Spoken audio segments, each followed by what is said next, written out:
Hey, good morning and welcome to Breakthrough Walls. I'm Ken Walls and I'm your host. And you guys are not going to believe this. I have the one and only amazing Dr. Elizabeth Lombardo on the show today. Dr. E, welcome to the show.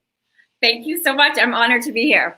I was trying to follow your directions on sharing it on my page too. So I'm here. I'm now present. You are here. I love it, love it, love it. You have this amazing energy. Like, I'm all about energy. And like the moment you popped on the screen a second ago, I was like, wow, this. Here's something crazy. I don't drink coffee. I know. I keep thinking when I get older, when I'm an adult, I'll drink coffee. But I turned 50 this year and it hasn't happened yet. So. Oh my gosh. Wow. You are not 50 years old. No, I'm 49. Oh my. I will be 50 in a couple of months. Oh my gosh. Wow. Well, I turned 52 this year. So, so you know who Depeche Mode is. And... Yeah, I just was listening to them yesterday. That's so funny. Were you really? Yeah, that was just like switching through the stations. I'm like, I haven't heard this one in a while. I remember going to, this is completely unrelated, but I remember going to a church. It wasn't my church, but when I was growing up, they had this kind of like gothy Saturday night, no alcohol for high school students, and we would go, and it was basically Depeche Mode for like 3 or 4 hours and flashing lights. It's great. Oh my gosh. Linda Ann Barber is on the stream with us. You know that. Linda Ann Barber. Or my cell phone is I have an Australian accent for my Siri, so it's Baba. Linda Ann Baba. Baba. I love Linda. She's amazing. So you know, I told you I created this show a couple years ago to help people get unstuck, to help them have a breakthrough in life. You have been like, I would have to literally go in and read all of your accolades. But like you're a contributor. Is that the right word on the Today Show? You want to name them? Good Morning America, Dr. Oz, Steve Harvey when he still had his show, at the CNN, Fox Business News, blah, blah, blah, blah, blah. Yeah. Wow. That is so incredible. So you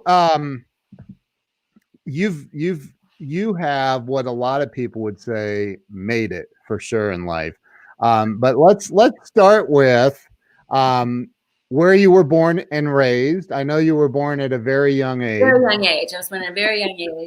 That's her joke, by the way. She said that earlier. And I was like, I promise not to say that out loud because it's a horrible joke. But it's hilarious. There we go. It's out there. I love Can't take it back. Yeah, I grew up on the East Coast. My family, we started in Baltimore and then moved up to Connecticut. My dad worked in New York City, so he commuted like most of my town did into Manhattan. And I grew up where New York City was kind of my city. And when I was a kid, I remember we went to Chicago once for like a summer vacation. We stayed downtown and I was thinking, oh, this is the greatest city in the world. And as luck or, you know, however we want to define it would happen, we now live in Chicago. So wow. I think, you know, aside from the fact that it is cold 6 months out of the year, the other 6 months are lovely and it's a great place. So we're really, really happy to be here. Chicago, you know, we were talking a minute ago off camera about Mark Victor Hansen. And I know he's going to be on your show soon. And he was actually raised in Waukegan. So. Oh, that's like the next town for me. How I know. We're practically cousins. That is so funny. So did you go to like high school and all that in Baltimore? I went to high school in Connecticut. I went to a small school. There were 47 kids in my class. Oh, wow. And I would not in a million years ever stand up in front of even half of the class to speak. So I was close with all the kids, but I had a huge fear of public speaking and being the center of attention. I see that you still Obviously, carry I'm that. from that. Yeah. You're still carrying that fear with you. I can tell. Yeah, no, it's funny because people are often like, because I'm a professional speaker and I'm on stages in front of thousands, and I don't know, today's show is what, 7-8 million, and people are like, how do you do it? And the way that I did it is not, I was not born with comfort or even these skills. It's very much training. And the first thing is I had to get out of my own way. Right? My inner critic when I was in front of a camera or in front of a group was, oh my gosh, what if I mess up? What if I forget what I'm supposed to say? What if I can't answer a question? What if I freeze? And when that is your thinking, it impacts your behavior, right? Because what goes on up here impacts everything that goes on out here. And so I really had to do some serious work on myself in order to do this. And the beauty is now when I'm coaching clients or when I'm speaking, it's not just I read this book about it. I've been there, done that. Right. I know it, and I know that this stuff works. I talk about crushing our inner critic and literally rewiring our brains. And we can talk more about that if that's of interest. But that's the key. Well, and I grabbed a piece of paper because I'm like, I gotta write down some of the questions that come to me as we're talking. I'm very familiar with exactly what you're talking about. And I as a matter of fact, I often tell the story about the first time I did a live stream. I always joke and say I was as nervous as a hooker in church, but I was like, I was freaked out, and I don't know why. I'm like, but think about it. If you could stick a microphone in your brain at that particular time, what would you hear yourself saying to yourself?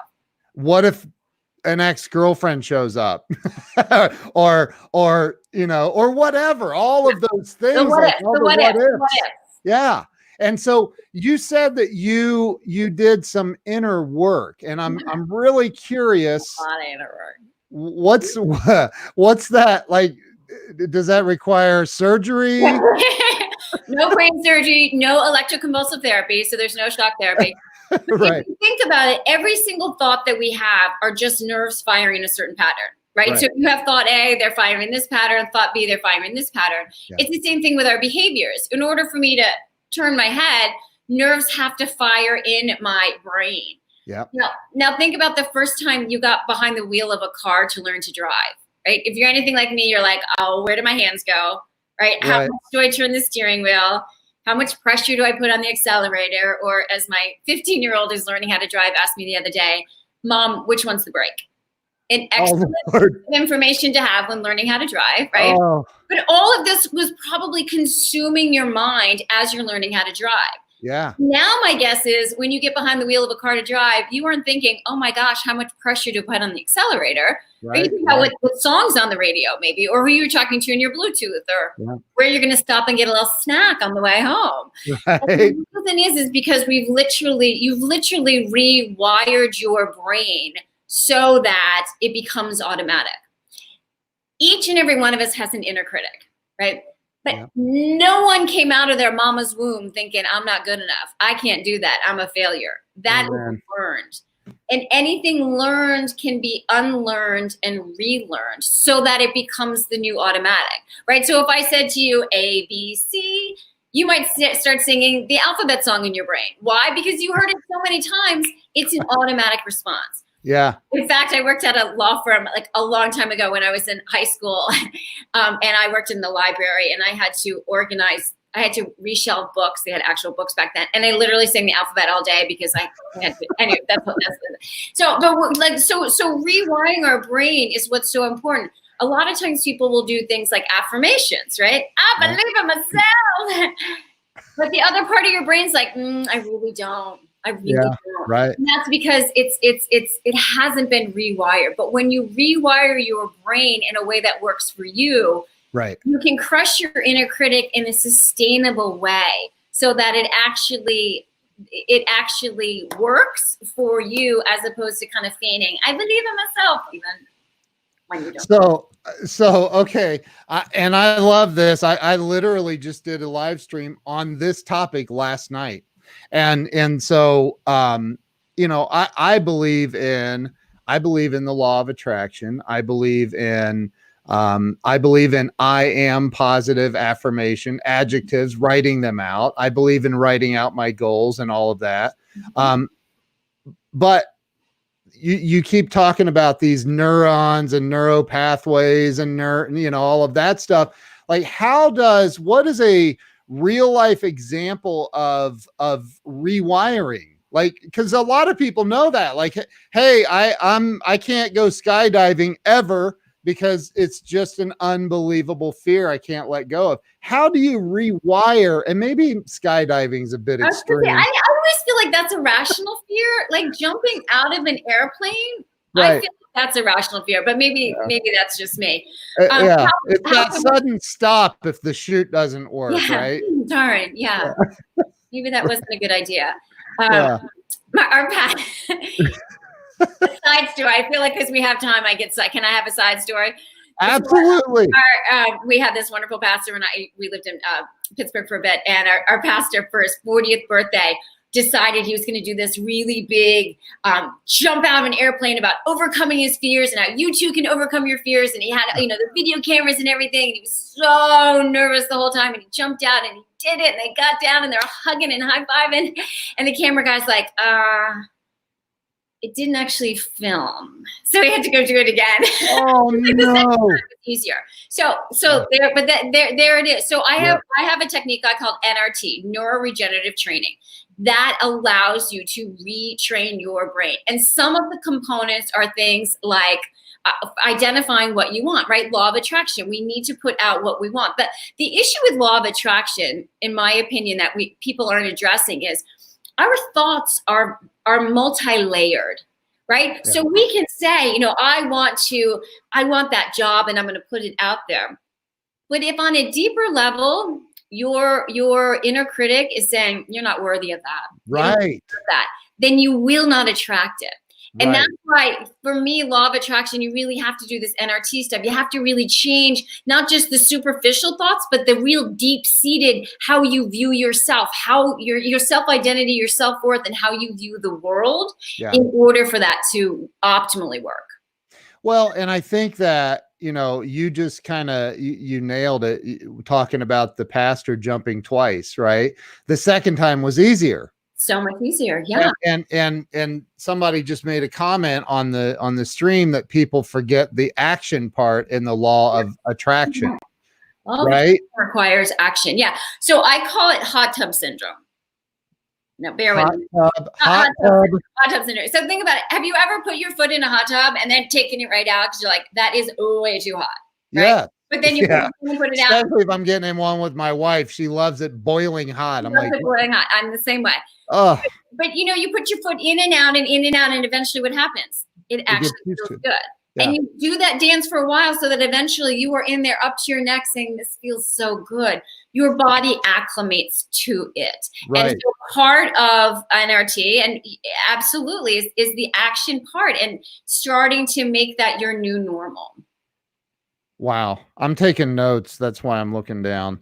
So this is powerful.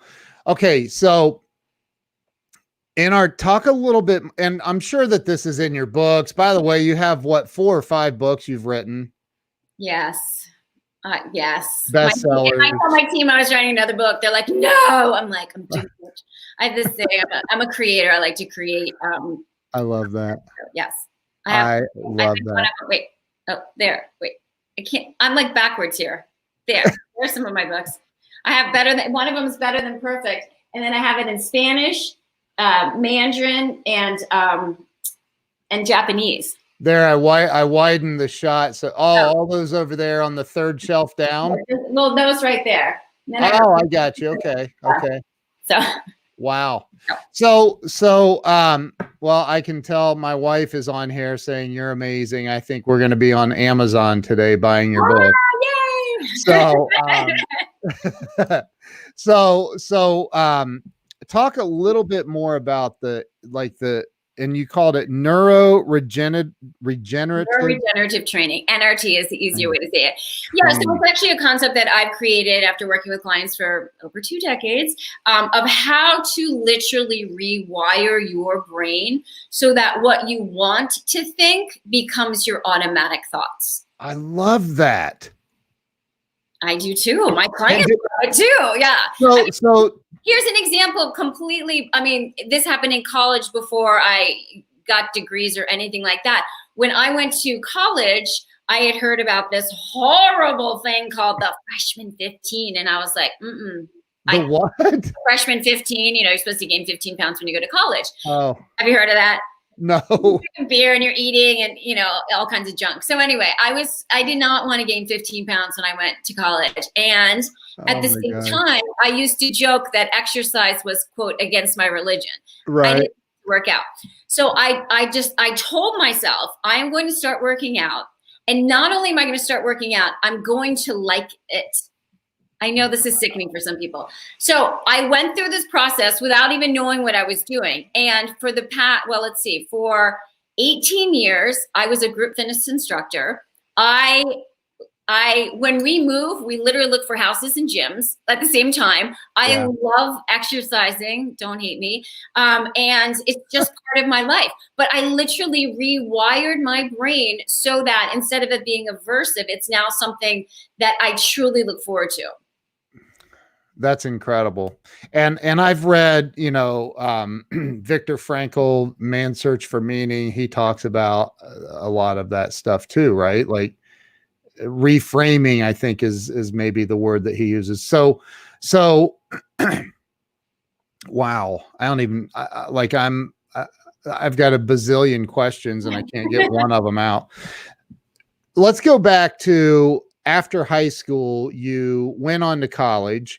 Now, and let me ask you this. This is right up your alley. So I think that typically people end up on a path as an adult because of someone, something, some kind of an event or theme as a child that kind of pushes them in the direction of what they become professionally or as an adult. Do you believe that? Well, I mean, something pushes us to where we are. So for some people, they always grew up wanting to be X or being told that they should be X.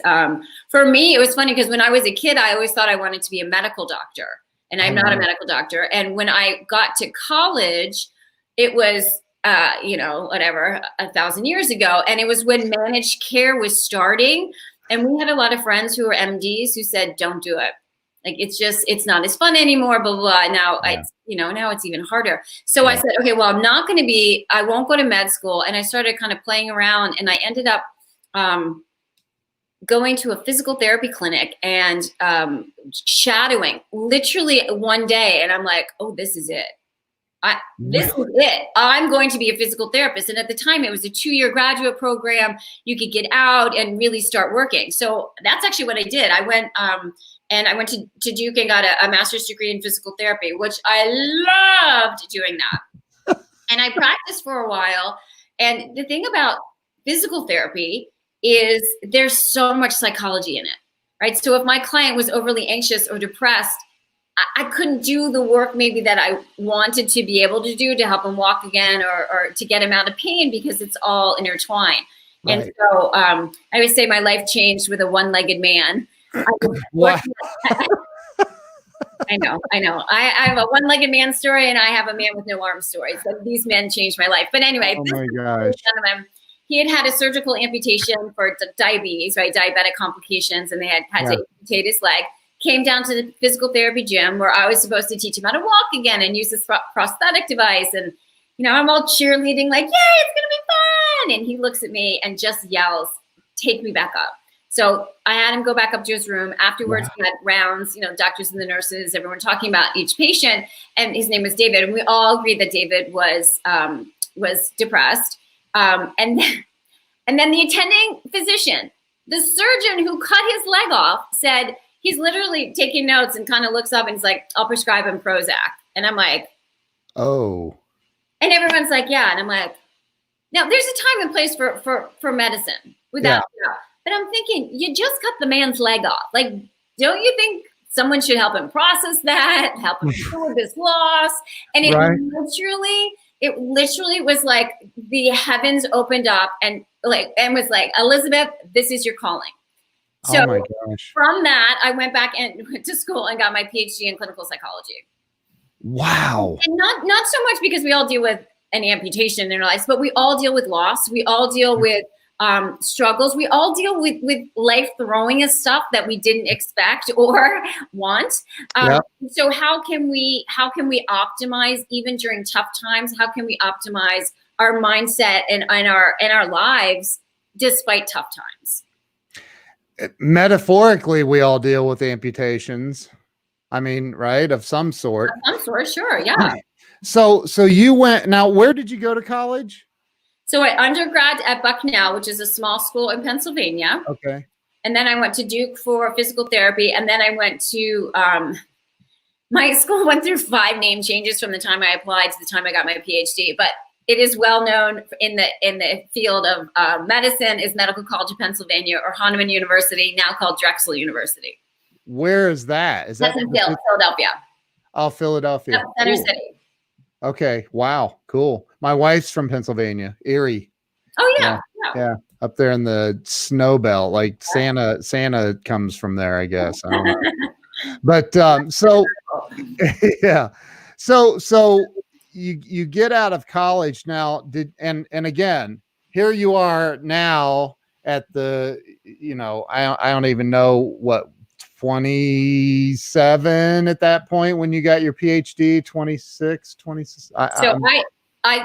I went back to school when I was 27. So I practiced physical therapy for 3 years full time. Got it. When I was in school for psychology, I did home PT, which was really interesting. Inner city homes in Philadelphia. Wow.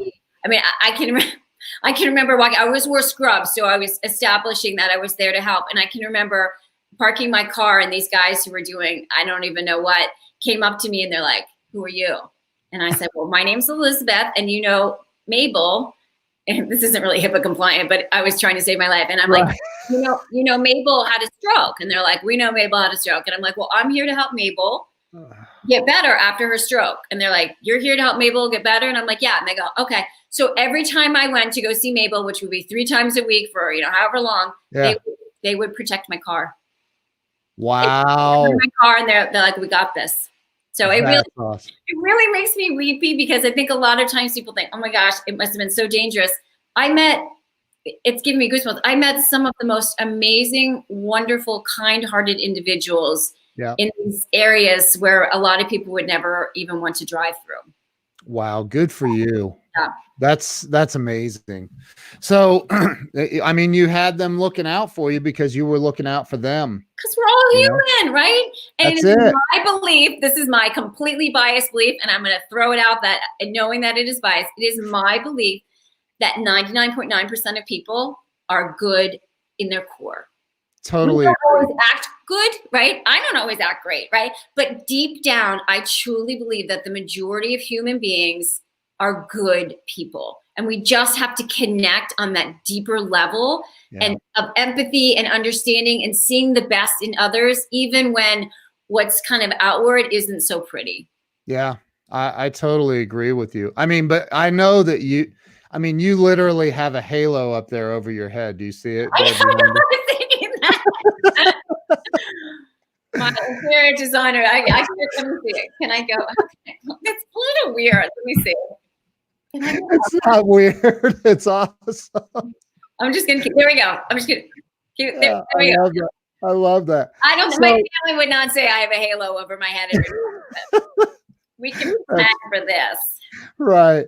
So and I always bring this up at the end, but I think it'd be good to bring it up now.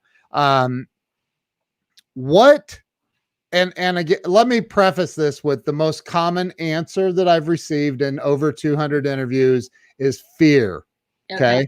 I think you're going to have a deeper answer. So mine's got to be better. Okay. It has to be better. There's no pressure. No pressure. So fear. Oh, sorry. Okay, go ahead. What holds people back in life? Inner critic. It's what we say to ourselves. And sometimes it's fear, but sometimes it's shame or guilt or helplessness or hopelessness. It is our belief system. And it's not the belief system when we're in a really good place and life's going well and we're like, yeah, no, I'm good. Life's good. Right. What we know, our deep-seated inner critic really comes out during tough times. Yeah. So a lot of times I'll work with people and they'll be like, yeah, no, I believe in myself. Yeah. And I'll be like, okay, so remember that board meeting you were talking about when you were beating yourself up after because your responses weren't all that smooth or anything? And they're like, well, yeah, because I'm a complete failure. And I'm like, okay. So yeah. And the beauty of the fact, and I'm going to make it a fact as opposed to my belief, the beauty of the fact that it's our inner critic is, again, you did not come out of your mama's womb with an inner critic. It's learned. Anything learned can be unlearned and relearned. And it's so much easier if it's within you. If what's holding you back is something out there, we can't control that. But we can control and change what we're saying to ourselves. Because again, love this. Dr. Joe Dispenza talks about this stuff. Love Joe. I have like 3 of his books on my phone. I love him, love him. And I have another book that I reference a lot right here. I don't know if you've ever read that book, but it's such a great book. It's about that, the 60 to 80,000 thoughts a day that we have and how 95% of our entire external world is controlled unconsciously. But my question is, yes, okay, so maybe I have these negative conversations going on about myself with myself, right? Mm-hmm. But I'm still pushing forward. I'm still trying to figure it all out. How do I change that? And I don't even hear Dr. Joe talk about that. Like, or I've missed it. Like, how do I dig Dr. in? Talks about it though. What's that? I said Dr. E talks about it, but Dr. E, right? So what is it that I can do right now to start changing those conversations I'm having? Yeah. So there are several things. The first thing is to realize what you're saying to yourself. You just said, scientists say we have, let's say 60,000 thoughts every single day. Yeah. About 35,000 of them are negative. Yeah. Over 90% are the same stinking ones we had yesterday. Yeah. Our thoughts impact how we feel and what we do, and yet we aren't always aware of what we're saying to ourselves. So the first step is to literally write out what are you saying to yourself, especially during times when you experience a high level of distress. Now, distress is a term in psychology that is the catch-all for any emotion you don't want. Could be anger, frustration, sadness, fear, guilt, shame, hopelessness, helplessness, worthlessness. Any of those feelings, they go from 0, not at all, right? You just got off the massage table, life is great, to 10 out of 10. And 10 out of 10, when you're angry, you might be screaming or the proverbial steam's coming out of your ears, right? Yeah. 10 out of 10 sadness is you're crying and not a cute little tear glistening down, but like snot coming out of your nose crying. Hopefully, most of us aren't at 10 a whole lot. We're probably not at 0 a whole lot either. So the first question is, where is your level of distress? So right now, everyone who's watching, like just in your mind, what level of distress are you right now?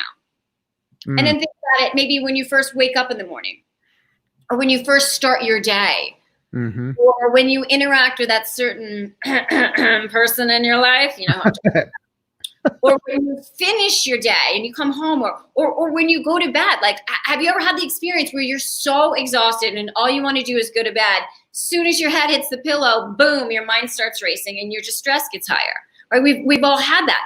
So it's important to realize what level of distress, because not only is it uncomfortable to be in high levels of distress, but when we're in what I call the red zone, which is at a 7 out of 10 or higher, we don't think rationally. So when you're in a lower level of distress, I call it the green zone, 0, 1, 2, 3, we can see all different perspectives. Right. You're using more of your frontal lobe, right? What differentiates us from other animals. It allows us to engage in perspective taking, problem solving, executive functioning, right? Yeah. We can see perspective. So when someone does something, when we're in the green zone, we're like, that's just pat, right? As we get higher on the distress zone, our focus narrows to be more negative. That's when we personalize things. That's when we see what's wrong. That's when whatever happened in the green zone, when that person does it when we're in the red zone, we want to strangle them or, whatever. We're very angry with them. Right.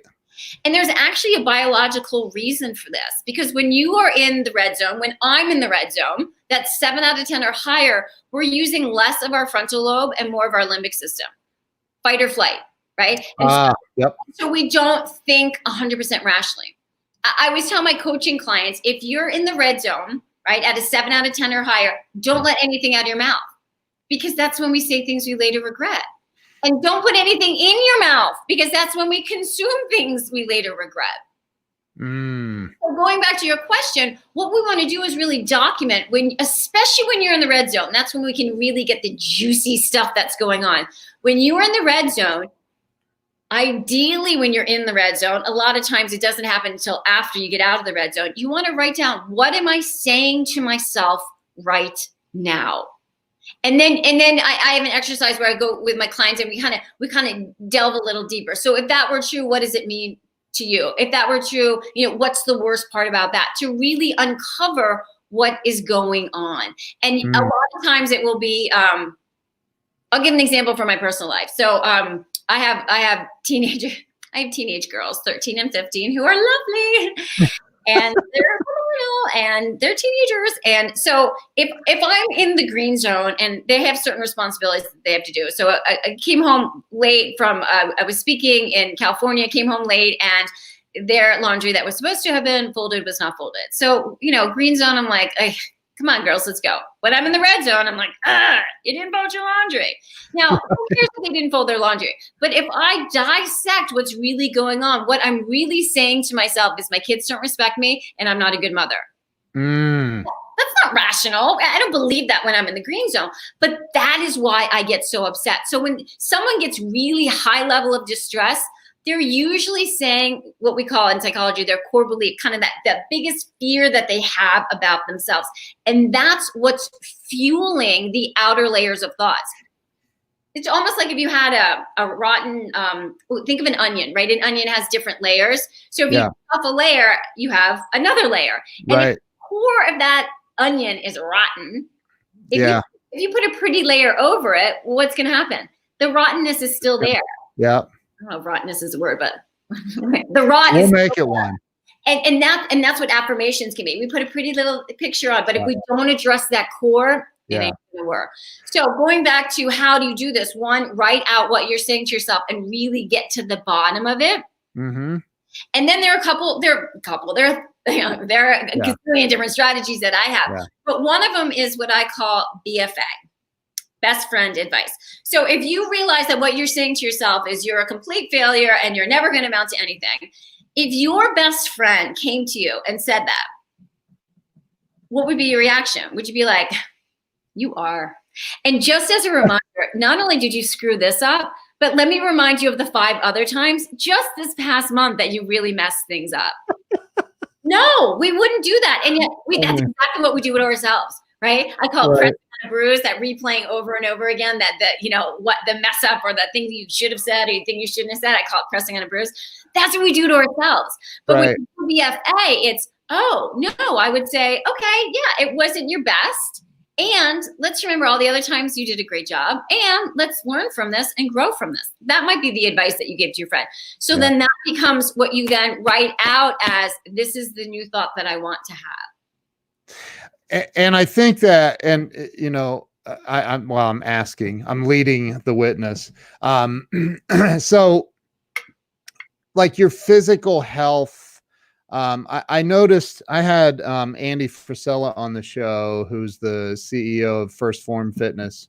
He has this thing that he developed called 75 Hard, where you work out twice a day. You do all these steps. It's unbelievable. And so my wife and I were all fired up during the show, and he kind of challenged me. And I said, I didn't even bring up 75 Hard. You know why? And he's like, yeah, because now you have to do it. And this guy's got millions of followers, right? And so I said, I started doing it. And so did my wife. And we dropped all this weight. and your tone is incredible. Say what? The enthusiasm. You're like, we started doing it. Yeah, we did. Well, I was not looking forward to it, right? That whole working out twice a day for 45 minutes, drinking a gallon of water, following a diet. What's that? Like, am I going to die doing that? Like, no cheat meals and all this other stuff. And I'm like, I don't even know what half of this means, but let's do it, right? And I was not, I mean, here I am, this 50-year-old dude, 51, and I'm stepping out into a neighborhood full of doctors around me, and I'm like, they're gonna see this fat old dude coming out going, what is he doing walking on our sidewalk? Somebody call the police. And I'm having all these thoughts, right? And I'm like, inner critic. Yeah, right. And Linda Ann Barber did it too, and in with me and my wife and a bunch of other people. But like, it was, I noticed something with me that changed dramatically, and that was the inner critic stopped. Not completely, but I mean, it was like, I don't know, I got control of it. And so because you're proving him wrong. Right. How much physical, what's the word I'm looking for? Physical exercise affects you, your chemistry, right? Your brain chemistry. Yes. I call exercise non-pharmacological Xanax. Right? Xanax is what people take for stress or anxiety. Right. Yeah. I mean, and again, complete transparency. I think exercise is one of the greatest gifts that anyone can give to themselves. So yeah, exercise changes our biochemistry. And it's interesting, for example, there's research that shows that people who exercise increase their confidence. And one might think, well, sure, if your body, if you look better, then you're going to feel more confident. But it actually isn't once people's bodies start changing. It's the biochemistry that happens. I have one of those small trampolines in my office, in the closet in my office.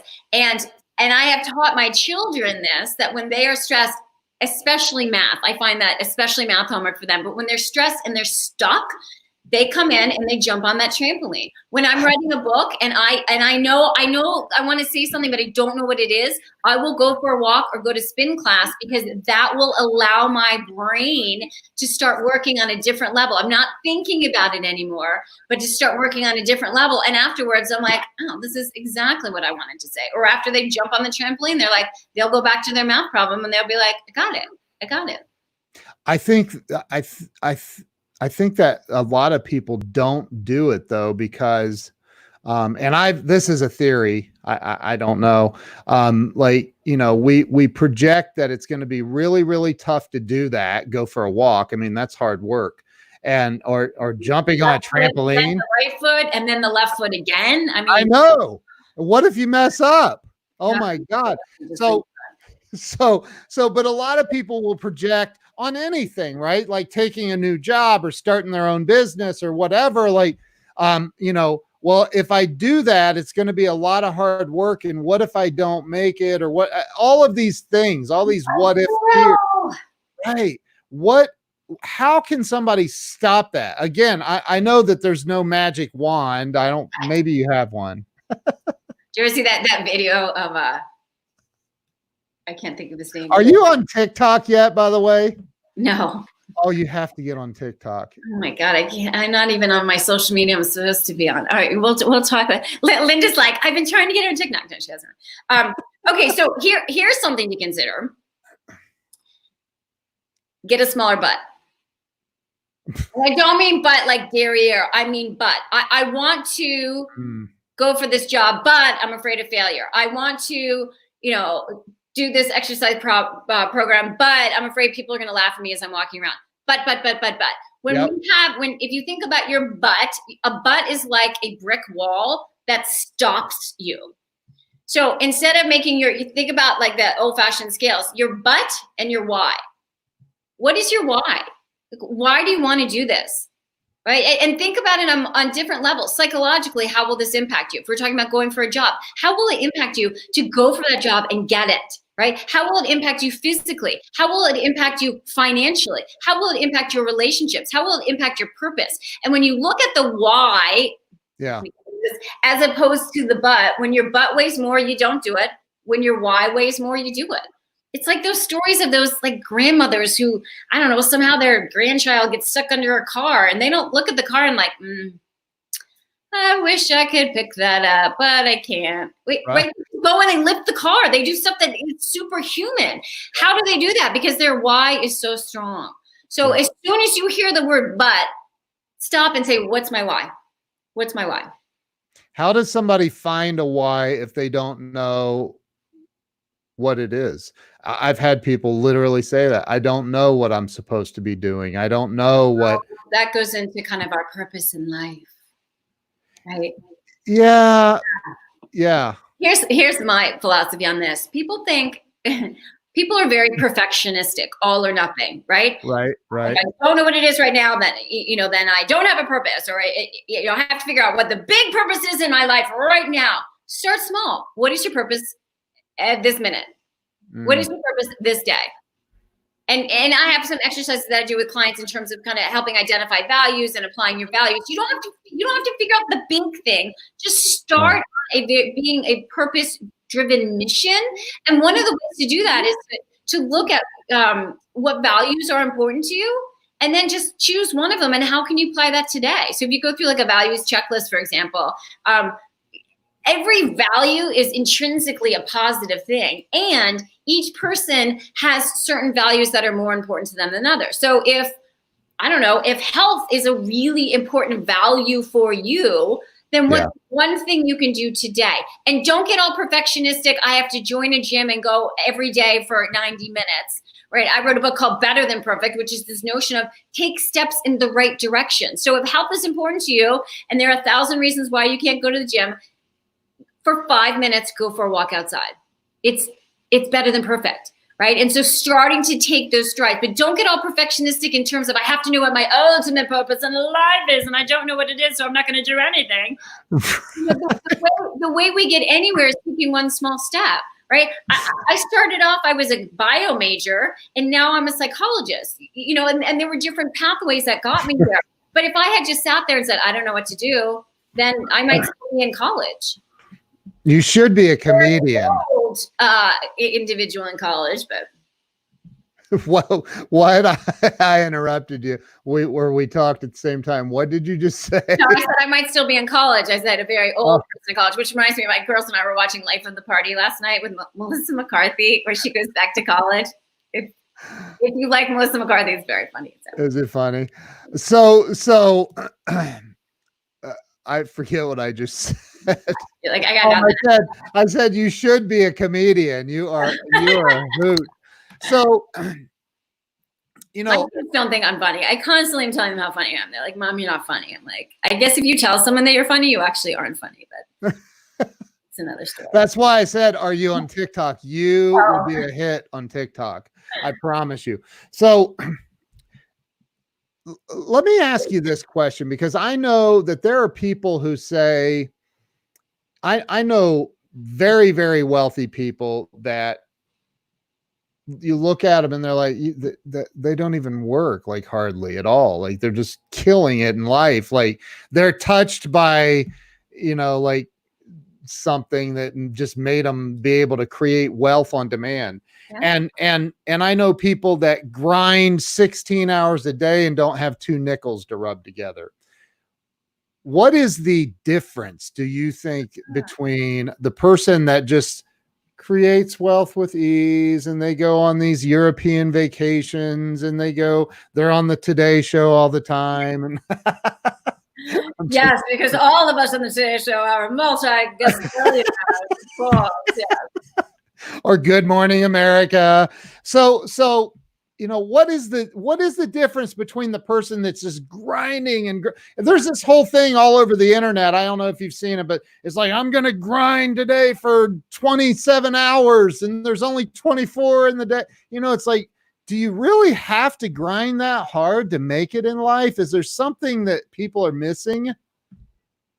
Yes. I love this. This was a good question. So it's multi-layered. Remember, our thoughts are multi-layered. So a lot of people focus on your self-image, your identity. Who do you truly believe that you are?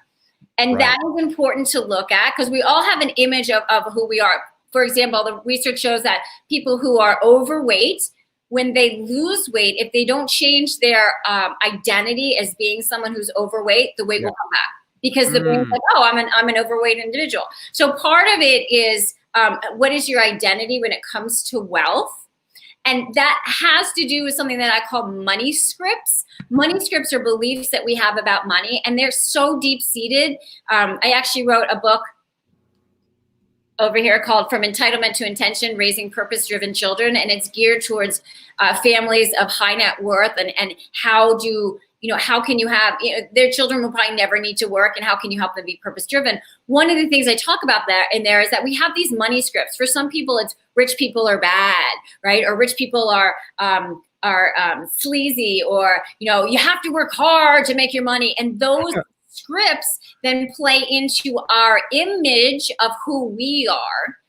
And there are people who talk about that. It's actually one level deeper. That is important, but what's even more important is, how do you view your worth as an individual? And overall, an overarching theme, and I call it kind of an epidemic going on in our society, is we have this self-worth that's very conditional, i.e., I believe in myself if and only if certain things happen. But really what we believe is that we are not worthy of this wealth.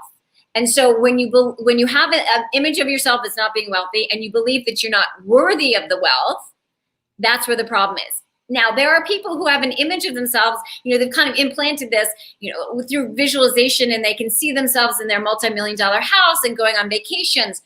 And so they can kind of change that image. But when that core worth is not on board, that money may come, but it's going to leave. Yep. Wow. That is an unbelievably good answer. And this is all, like, now we have people on here that are definitely buying your books. My wife, me and my wife being two of those people. Well, and I'm going to offer a free course on how to crush your inner critic. So stay tuned for that. You don't have to buy a book. I mean, I'd love you to buy a book. And so I'm going to share with your audience on how they can get a free 5-day course on how to crush your inner critic. Oh my God. Wow. That's a surprise to me too. Probably should have let you know that before. No, hey, all right, just throw it out there so we can get off this interview and go check it out. I'm just kidding. So you have created some new fans today, and I'm one of them for sure. But there are all kinds of people on here that love you. And when I saw your picture, I'm like, she looks familiar. I don't watch TV, so I don't watch TV unless I'm on. So yeah. I love that. You crack me up. So,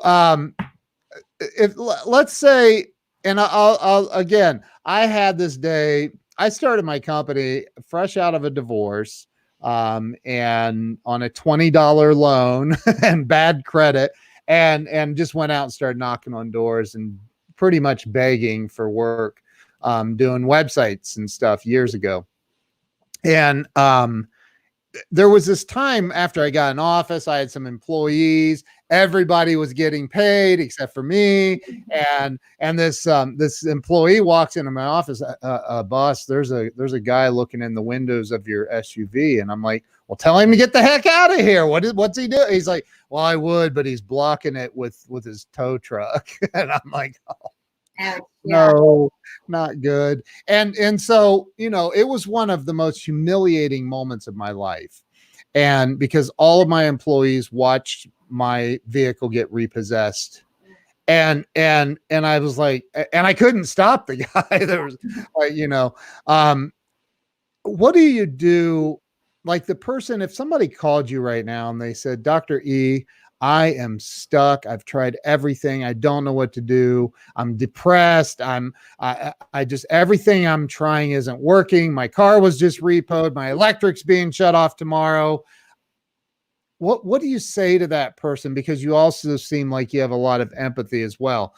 What do you say to that person in that moment to help them like get over that hump and continue pushing forward? Yeah. So a couple of things. The first thing is, there are always two strategies make sure you can see my 2 strategies to dealing with a problematic situation. Yeah. One is problem focused, changing the problem itself. So when your car was being repossessed, blockading it with your body might have been an attempt to change the problem. Right. Sometimes we can't change the problem. And so what we need to realize is we're never stuck because we always have this other approach, which is emotion-focused coping. Emotion-focused coping means how do you change your emotional reaction to it? So personal story, you were saying I have positive energy, I'm on TV, blah, blah, blah. Life, of course, is perfect. My husband has been ill for severely ill, out of work for 4 years, severely ill for 3, requires 24/7 care, declining. So everyone's got stuff, and I can empathize with that, and I'm experiencing some myself, and it's really hard. And we've been very focused on problem focus. How can we heal him? How can we cure him? As things, some things worked, some things didn't. As things are not working as much now, we're really focused on the emotion-focused coping. How can we be in a state of gratitude despite the scariness that we're being faced with? How can we enjoy every minute of our time together? So when it comes to other people, when you address the emotion focus, what you're saying to yourself, so it's not just for someone, for example, who lost their job, it's not just I lost my job, it's where you're going. I'm a failure. I'm never going to amount to anything. Well, okay, if you say so, you're right. It will happen. So changing that story, getting you out of the red zone, because again, when we're in the red zone, I've got a PhD, right? I talk about this, teach this around the world. When I'm in the red zone, I go there too. So it's nothing about intelligence. It's get yourself out of the red zone. Great things to do are, for example, moving your body, jumping on the bed, listening to music, going for a walk, that kind of thing. Get out of the red zone and then say, what's one step that I can take to move forward? I also have a saying, it's not failure, it's data. So when we have an outcome we don't want, like I lost my job, right? Then the question is not, how much of a loser am I, or where else am I going to fail? The question is, how can I learn from this? How can I grow from this? And maybe it's, getting information as to why you lost your job, or, how can you use this information in the present and in the future to grow from it? Wow. So we all go through it. Yeah, we do. And I think it's so easy to look at someone and think, well, their life is perfect. Of course she can be happy, right? She's on these shows.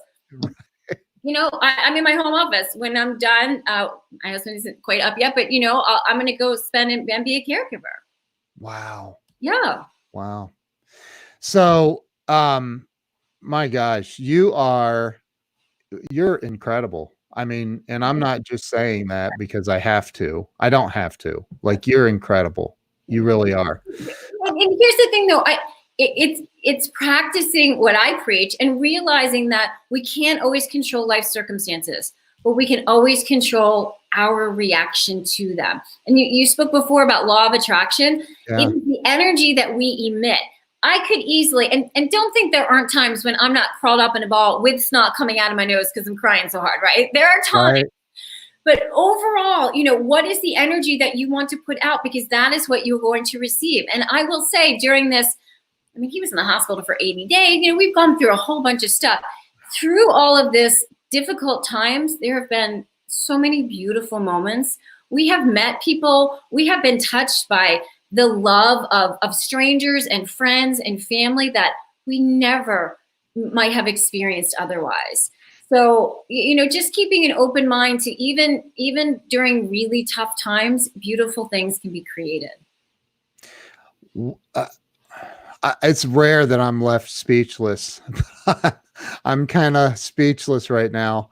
I truly believe in the practice of writing daily gratitude lists, because I think, again, I believe that what you were just saying, whatever we're focused on it literally starts manifesting in our lives. And the thing about gratitude lists, and I know you know this, so I'm just going to highlight it, is it's not just writing it down, it's feeling. Energy is it's the feeling. And so even if you have 10 things, great. If you have one thing, that's great. But being in that state of gratitude and feeling it, and even if you can, get like sometimes when I do my gratitudes, I literally get goosebumps.